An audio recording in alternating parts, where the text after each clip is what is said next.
Chaîne de la diaspora, Le chef de l'État est au-dessus des partis politiques.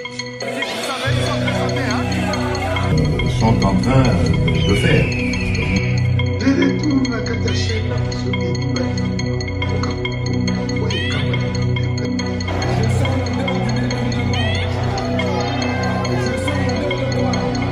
Alors topete l'ensemble maboko s'il vous plaît.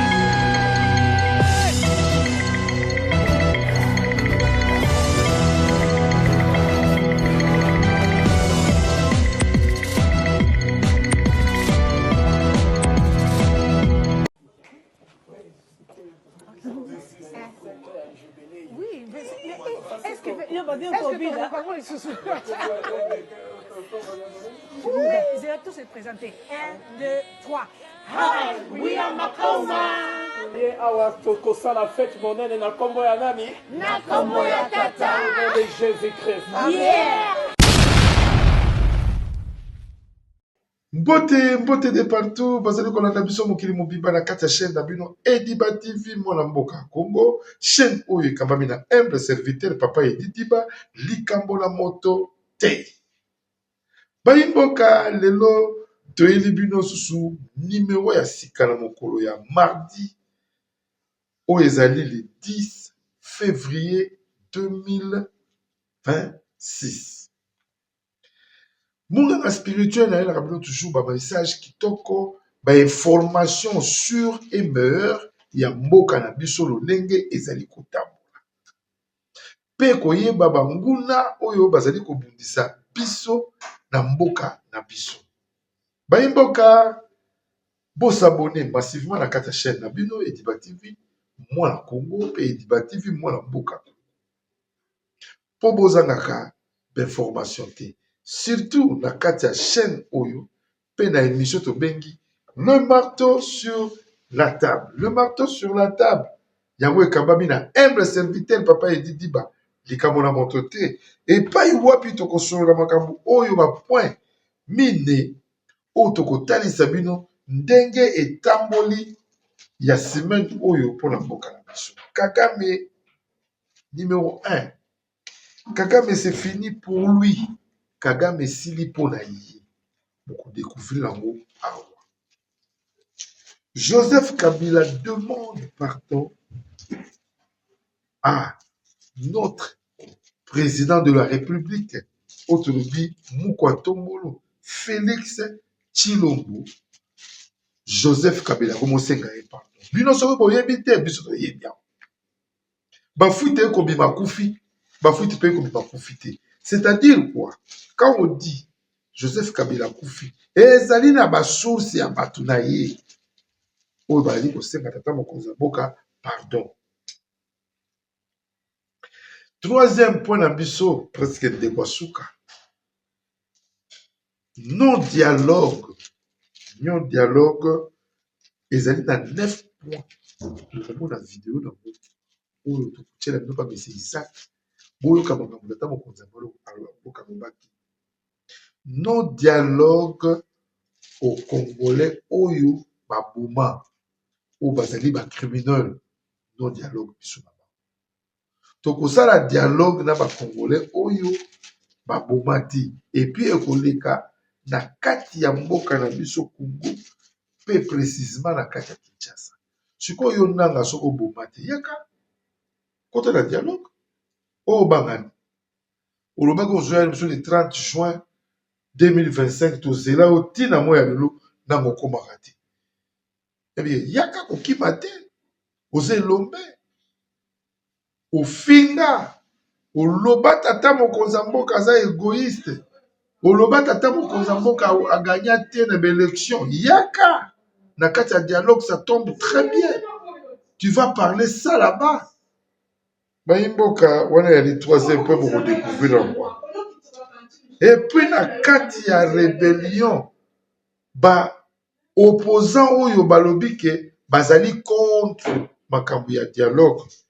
Tokoki komona nanga tomoni Martin Fayulu tomoni pe Kabila. Nde ezali lokola dernier point na biso tokodécouvrir yango awa. Bayimboka na bokebi mpe na bwanya nalobaka na bino elle vous l'avez vraiment spirituel beaucoup pour vous s'abonner vous partager avec biso pour te la rabino toujours yamala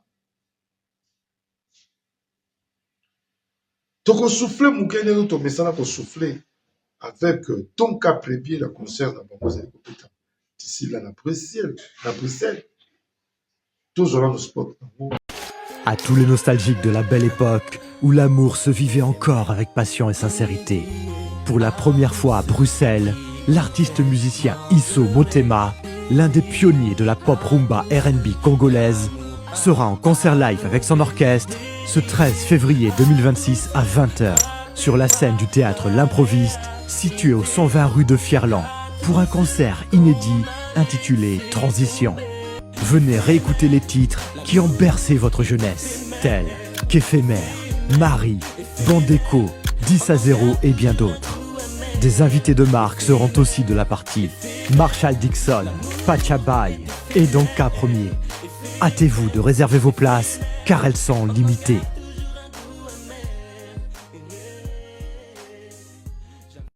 Voilà des retours, Bomoni, puis le moment publicité à Donka Premier. Azali invité par rapport à Baninga, par rapport. Tozala, Poto Simba, artiste Nabiso, Oyo. Ayebani na kati ya chaîne, Oyo. Ayebani na mosala kitoko azali kosala po na kati ya Ediba TV.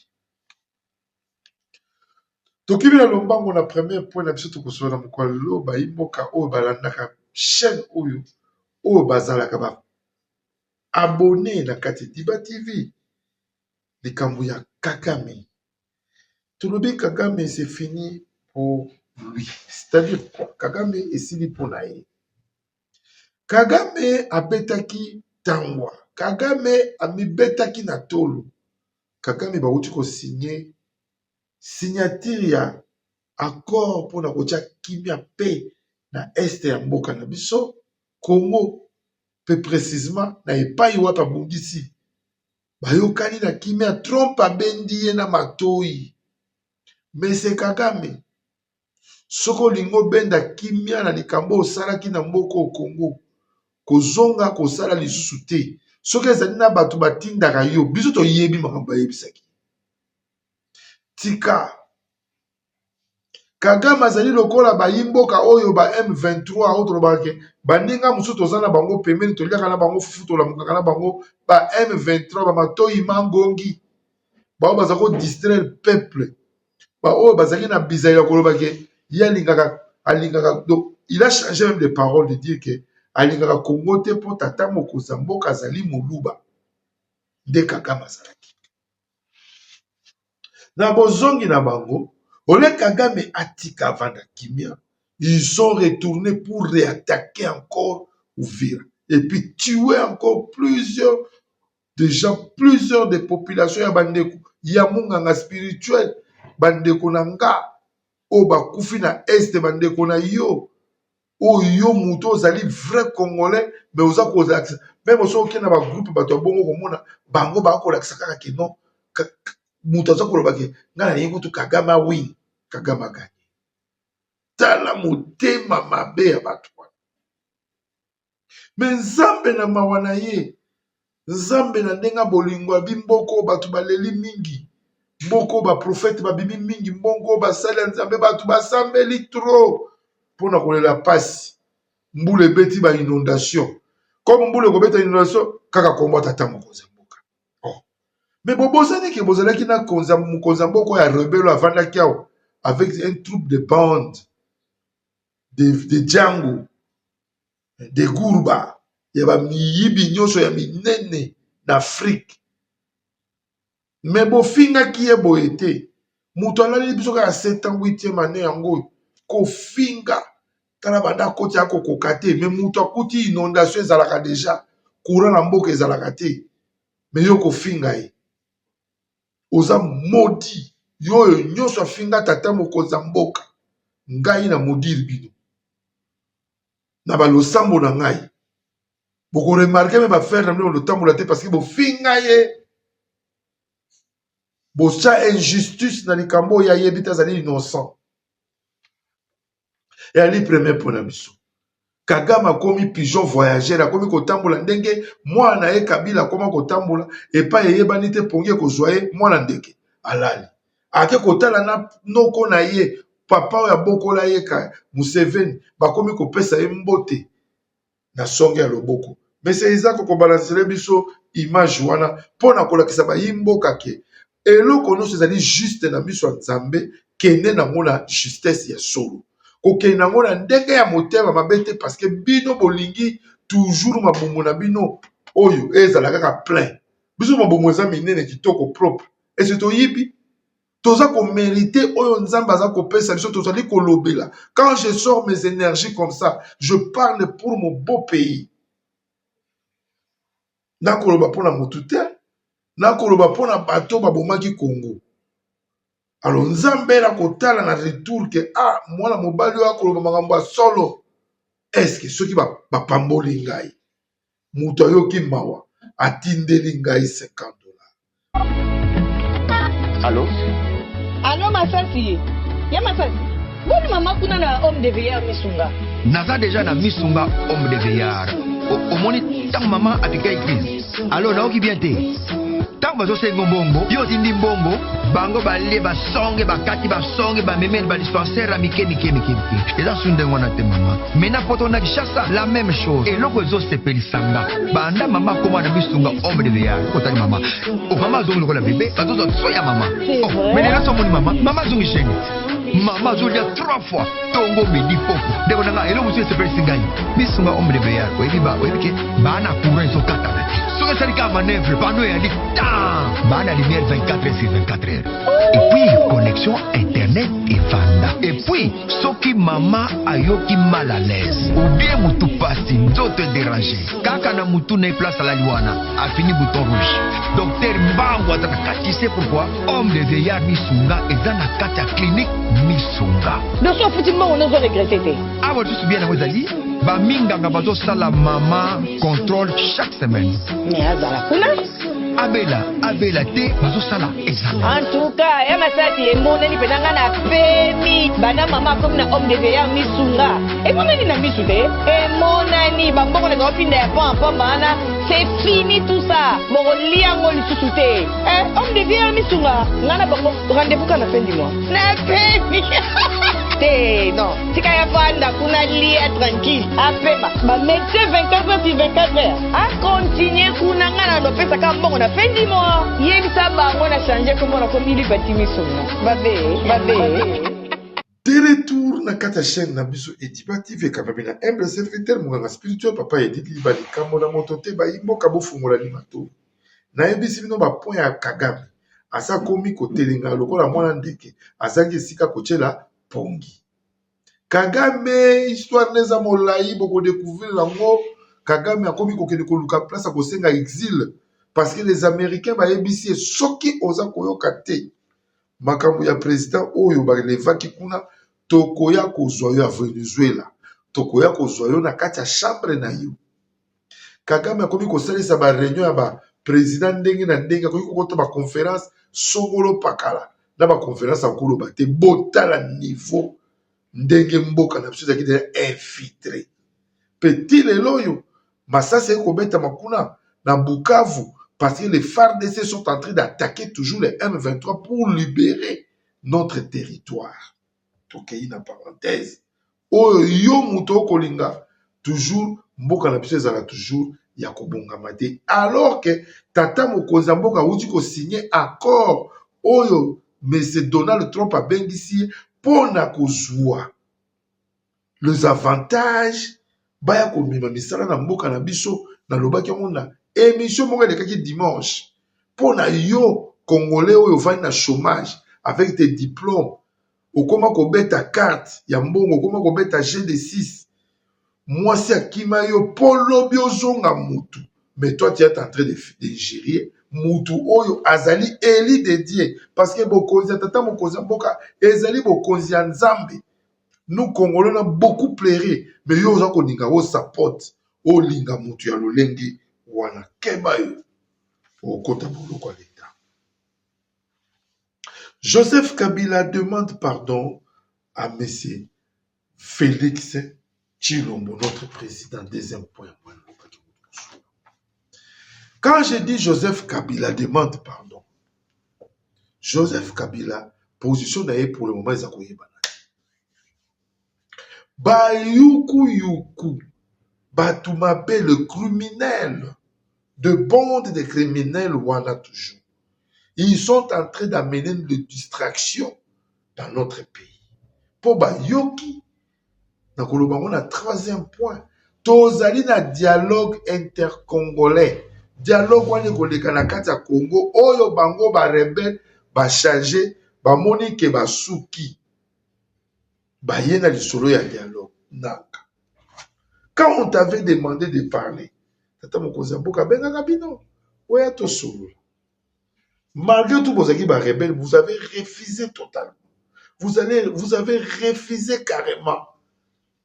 Bon, benga tata mokonzi mboka ba kombo nyonso yango epa benga bino ba pantin. Qu'est-ce que vous croyez aujourd'hui? Vous allez venir faire des dialogues avec qui? Qui va vous écouter? Yo soko lingo ça la dialogue. Mais la Moussa Bato Bakoufi, tu me sales parce que dans l'article où est tangami na kati ya loi ya dialogue. Mouto a koleka na dialogue azali mouto a bomité. Mouto a simi manduki te. Mouto azali étranger te comme Kabila, comme Moïse Katumbi. Hein? Alors, yo Congolais, oyo za na Belgique, bazo komona Bokechu ya Yambo. Un Congolais originaire na Pérou Lorara, bino boko kende na kosangana na bato oyo bali ba pantin, bato ba bomi Congolais ndeko na yo. Pour votre bien, est-ce que vous croyez que ngai munganga spirituel ou bien bato balandaka biso? Toko sepela na bino. Même na minute okobaki non, même tolobaka na minute oyo ata bolobi ndenge ni biso okipe bino te, biso tout droit kaka. Toki na tout droit na biso papa chéri lobi, ça montre que vous parlez ou pas, nous sommes pas là. Zala na ba critère oyo etangami oyo ba 9 commandements oyo epesi nde okokota na kati ya dialogue. C'est fini. Au moins, il dit déclassé. Beaucoup isami na motema mabe. Biso to ko vivre te. Dobi bo gaye boko baba. Tandenge pouvoir akomi. Mbongo ya Congo. Eko kangwawa. Eko fina on a gorge. Vous allez manquer le way. Vous allez fuir. Calamité. Là, c'était le troisième point. Mais...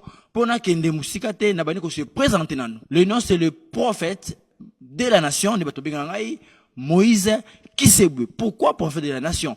Parce que la prophétie, na pesa, opena pesa kabatu, et ratakate, et ça accomplira. Parce que les Nzambe tata, de a révélé la kanga, babiloko, la prophétie, naza don pour na mboka na biso, Congo, pourquoi pas même na Afrique, pourquoi pas même na monde entier. Yom dozana mbasu. Ba traité yo, boluki banganga kisi, boke ba bacha kutimi zo simbate, boya kusifiri panangai boko mona. Ozana miom, ozana kiste, balobi botakate, nani aloba ke botakate, eza makambo lokuta, luka ngai. Okobota mama mboko seja awa tubuto na pasa nzambe akumisama kimbango lobaka ngai miso nanga esuki awa mais oyo akoya akozala elenge akosala koleka ngai. Oui. Tout ça, on a deux points à Kabila. Quand on dit Kabila, parce que nous, on a des fuites. Kabila est déjà parti. Il est parti sans mot. Kabila n'a rien dit. Sa mort est devenue dans les 50 millions de gens que Kabila a tués. Ce ne sont pas des proverbes. C'est nos histoires normales. Quand Kabila, on décide que Kabila ne plus en vie, ça montre que Kabila, ça a un bon. Azana bomoïté pour la biso Kabila si akufi. Simple, c'est ça. Simple. Dans la quatrième point, à Souka Tokoroba, que tout le rebelle Nanga, Fayulu,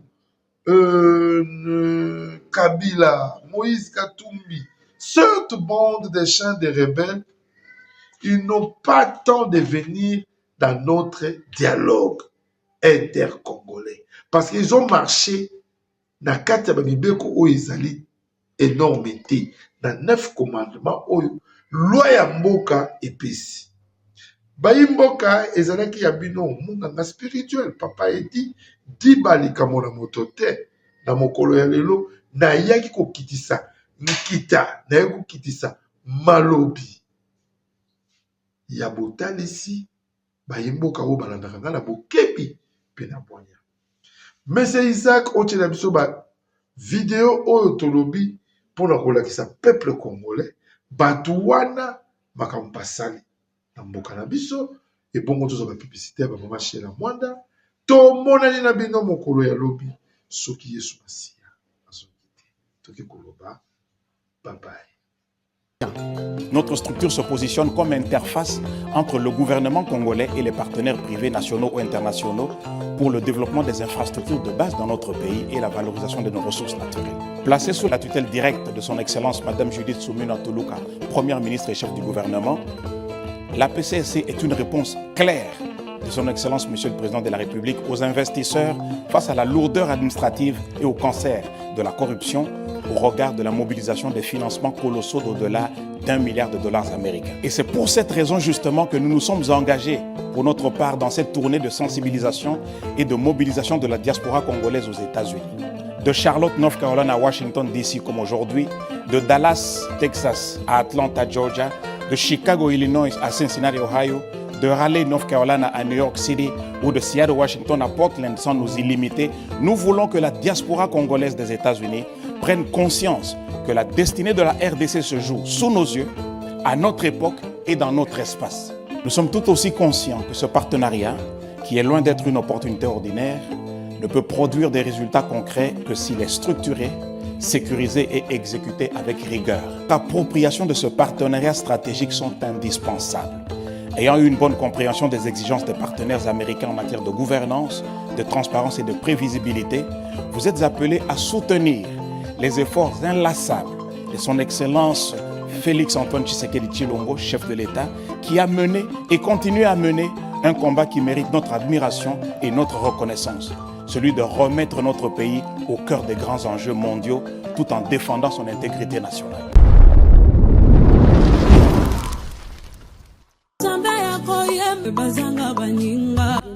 Seigneur Nazali Sheila Mwanda Fondation na elisu liboso na bino pona osenga bino merci na ba oba soutenir orphelinat Sheila Mwanda nzambe ya lola apambola bino tozomona ba effort na bino tozomona bolingo boza nango à travers Fondation Sheila Mwanda nzamba apambola bino na elisu liboso na bino pona kosenga bien-aimé bokanisa bana na bilamba bokanisa bana na kolia bokanisa bana na minerval bokanisa bana na ba soins médicaux nzambe ya kozanga te kopambola bien-aimé ozana posa ya kosunga ozoluka place ya kotia mbongo na yo bien-aimé tala place ya malamu yango ya kotia mbongo na yo na Fondation Sheila Mwanda nzambe akozongisa bebela kopambola bakoko na yo akopambola pe bana na yo na pamboli bino na kombo na Yesu.